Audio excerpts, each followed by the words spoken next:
A próxima pergunta é da ouvinte Renata, a jovem Renata. Ela ligou, fez um relato aqui, podemos até dizer, adiantar que é um relato triste. Ela diz aqui que tem 17 anos e nunca se sentiu amada. Meu pai sempre me deu tudo que eu queria, mas jamais verbalizou ou expressou o seu amor por mim de outro modo. Por considerar-me sapeca, aqui entre aspas, né? Sempre fui muito exigente e duro consigo mesma. Por isso, quando fiz 15 anos, a Renata diz que começou a namorar e procurou esconder isso da sua família. Também, às escondidas, ela diz que foi a um motel com esse rapaz com que ela estava namorando. Apesar de toda a cautela, a família acabou tomando conhecimento do ocorrido. Então, a Renata alega aqui que desde então ela não é mais aceita pelos seus familiares. Ela diz que na ocasião que isso ocorreu, ela foi severamente castigada pelo seu pai. E ela diz aqui para o pastor: pastor, não me conformo com esta situação. O que fazer, pastor, para levar agora uma vida normal? Quando pecamos e confessamos os nossos erros a Deus, temos certeza da absolvição e perdão destes pecados. Mas o que mais incomoda o homem é ter confessado e voltar a praticar novamente o que anteriormente diz ter se arrependido. O que diz as Escrituras a respeito deste contexto? A Bíblia diz que quem confessa suas transgressões e abandona, encontra misericórdia. O que encobre as suas transgressões nunca prosperará. Então aí está, da parte de Deus, ainda há oportunidade para Renata. Busque a Deus, peça perdão, viva uma vida decente, porque uma jovem, na sua idade, procurar um motel, já é suspeita mesmo. Não é possível sermos tão inocentes que não saibamos o que se vai fazer num motel. Pastor, aproveitando aqui então a pergunta da consulente, nós queremos agora formular uma nova para o senhor. Há diferentes tipos de pecados, pastor? Qual podemos classificar como, ou melhor, quais podemos classificar como pecados de morte ou pecado que não é para a morte, pastor? O texto é bem claro que fala a respeito desse assunto, que há pecados que realmente são para a morte. Então, é preciso que nós tenhamos cuidado nesse particular.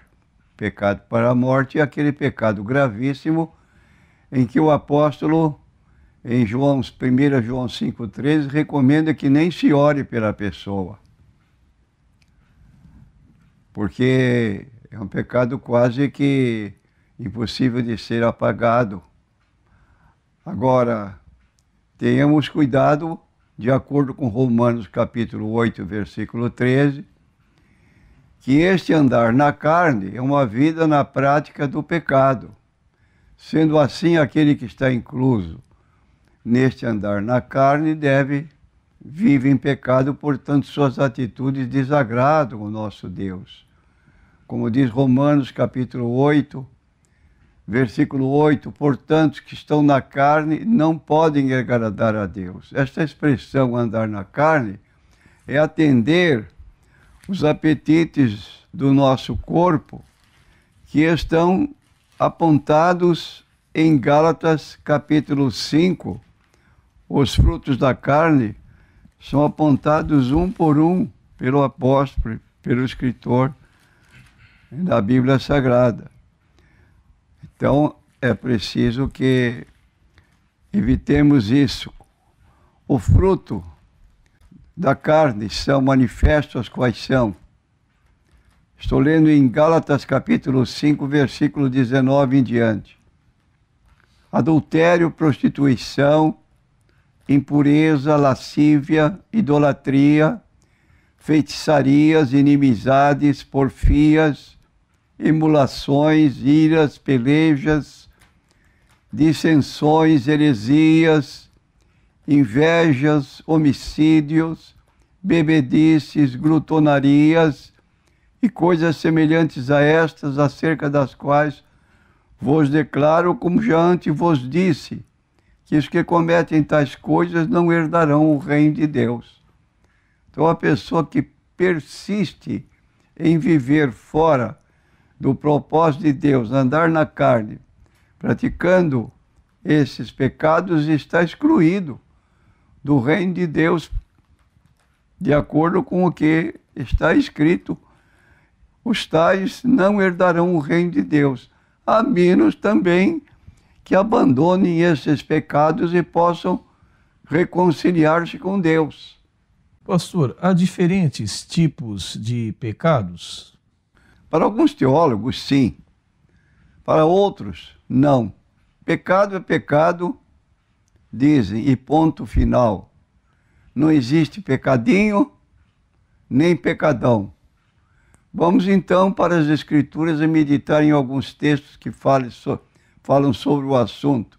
E o primeiro é o que já mencionamos em 1 João capítulo 5, versículo 16 e 17, onde está escrito o seguinte: há pecado para a morte, e por isso não digo que ore. Toda injustiça é pecado, e há pecado que não é para a morte. Então, que pecado não seria para a morte? Vejamos o que o apóstolo Paulo diz sobre o pecado que não é para a morte. Ele diz o seguinte na sua carta aos Romanos, capítulo 7, versículo 15: porque o que faço não o aprovo, pois o que quero, isso não faço, mas o que aborreço, isso faço. Então aí está uma pessoa dominada por um sentimento contrário à palavra de Deus. Embora ele não aprove, mas ele pratica. Precisamos, nesse particular, corrigir. Andar em espírito, diz o texto bíblico, e não cumprireis a concupiscência da carne. O apóstolo Paulo retrata sua constante luta entre o homem interior e exterior, ou seja, a natureza humana e o homem interior, como diz ele em 2 Coríntios capítulo 4, 16, 17, o homem interior é o nosso espírito que busca contato com Deus, o homem exterior é o nosso corpo que vive sempre em constante tentações e que vive, às vezes, cedendo a essas tentações. É preciso que haja mudança incontinente, porque se acostumar nessa forma de erro, vai continuar e não vai ter forças para sair desta situação.